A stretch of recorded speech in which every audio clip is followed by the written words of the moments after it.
Dobré ráno. Dneska odjíždíme z Vegas, směr Zionský národní park. Celkově tady ty auta, jak jezdí, to je úplně masakr. To je Mustang, tady je prostě podle mě úplně běžný auto.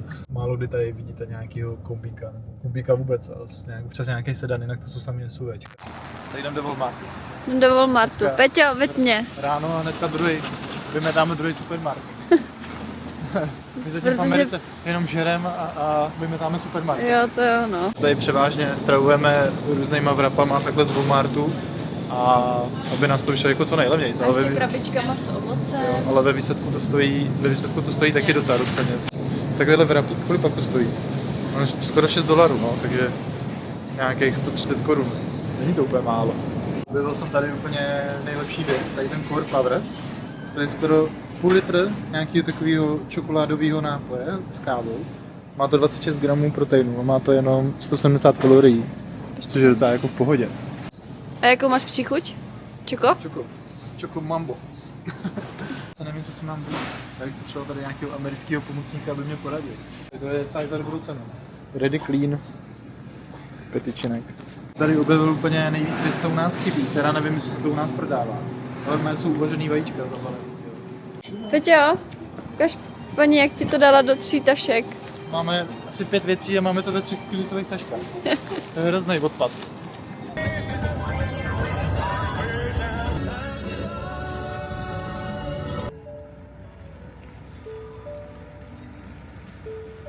Tak, jsme konečně v Zionském parku, počasí je na prd, prší a všechno to je pod takovým mrakem, ale jako vypadá to luxusně, je to takový moody, já to mám rád.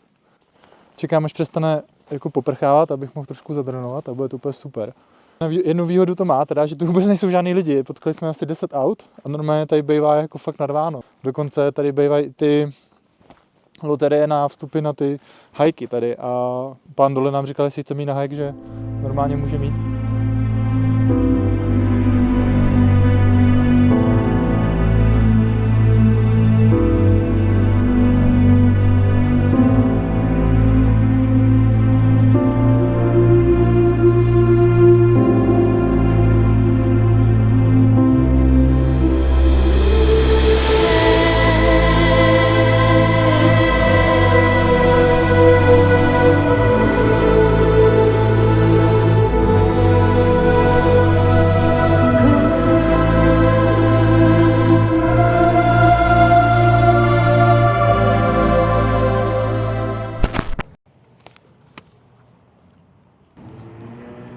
Tak jsme právě dorazili na naše 5. ubytování na tomhle roadtripu.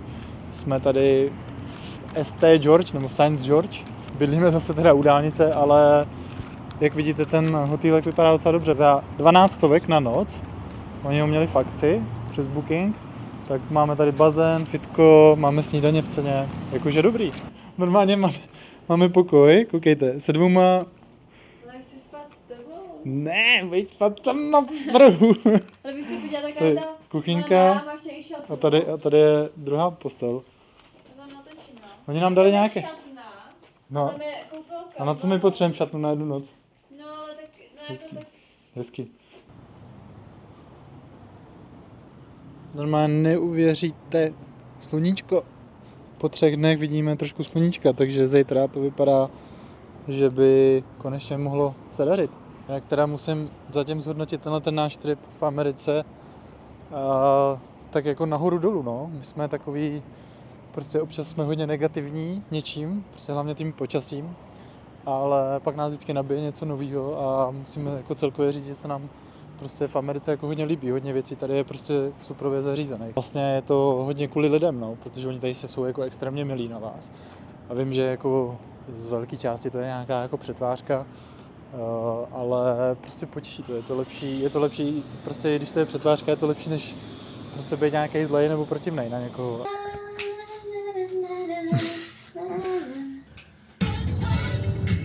To je nejlepší ranní kombinace, sluníčko, čerstvý, ultra sunrise monster,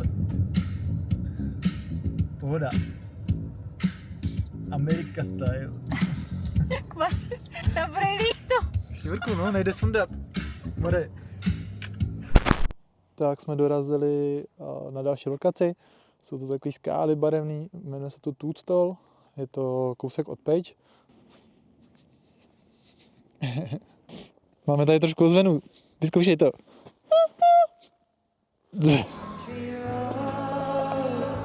Take me home to the place that I belong.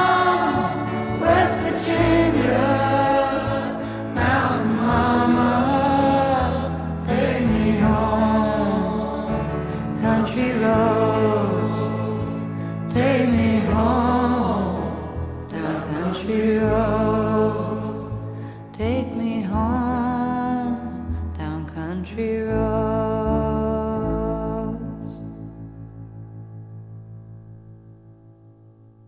Jsme dorazili do městečka Page, konečně. Dneska jsme tady narazili na začátku města, na přehradu, která vypadá přesně jako Hoover Dam, akorát nějaký menší provedení.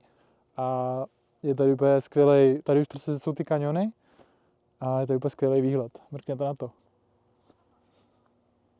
My si umíme udělat pauzičku, viď, na kávičku. V Page našli nějakou dobře hodnocenou donuterii. Měla asi 1000 recenzí a skoro 5 hvězdiček po každý.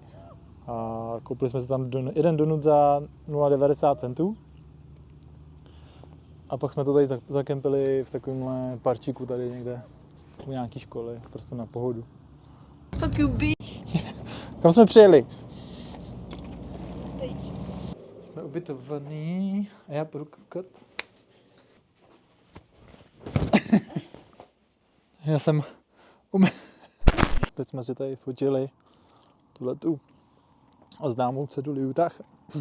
Takový fotogenický místo je u silnice hnedka. A nic velkého se tady vymyslet nedá, pár foteček. Zastavuje tady celkem dost lidí.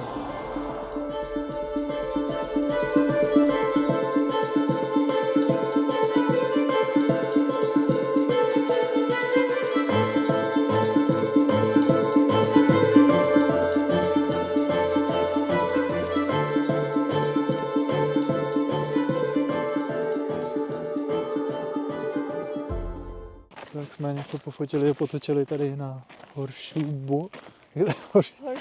Horseshoe Bend. A bylo tady docela dost lidí, ale nějak to nevadilo extra, protože se to tady rozprostře, jak to je velký. Ale první místo, kde bylo hodně lidí. No, vlastně první místo, kde bylo hodně lidí. Rád pak zase hlásej. Prostě týden dešťů. Nechápu, to tady teďka je za to počasí jakoby na té Kalifornii a na celém tom západě. Takže dneska na hotel a zase změnit plány. Budeme muset změnit plány, budu muset zrušit nějaké ubytování, zase to přebukovat a vypadá to, že budeme muset zítra vyrazit směr LA na San Francisco, aby jsme stihli během těch 6 dnů ty 2 města a trošku si to užili za pěkného počasí, protože pak vlastně před naším odletem domů budeme mít 5 dní úplně hnusně, no, takže bychom to využili na nějaký muzea a Universal Studio a tak dále. Možná třeba nějaký hokej, NHL nebo něco takového, nějaký sport.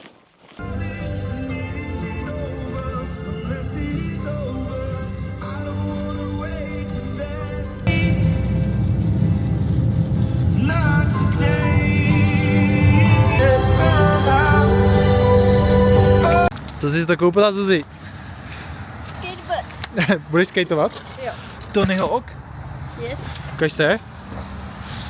Doufám, že nepojedeme do nemocnice. To neříkej, proč to říkáš? Ty kopyto.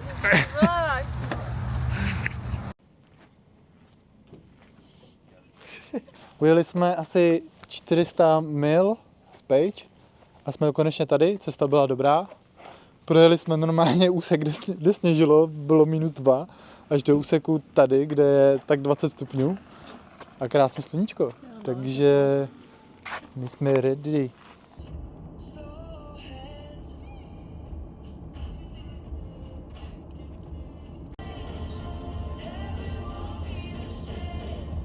Fire.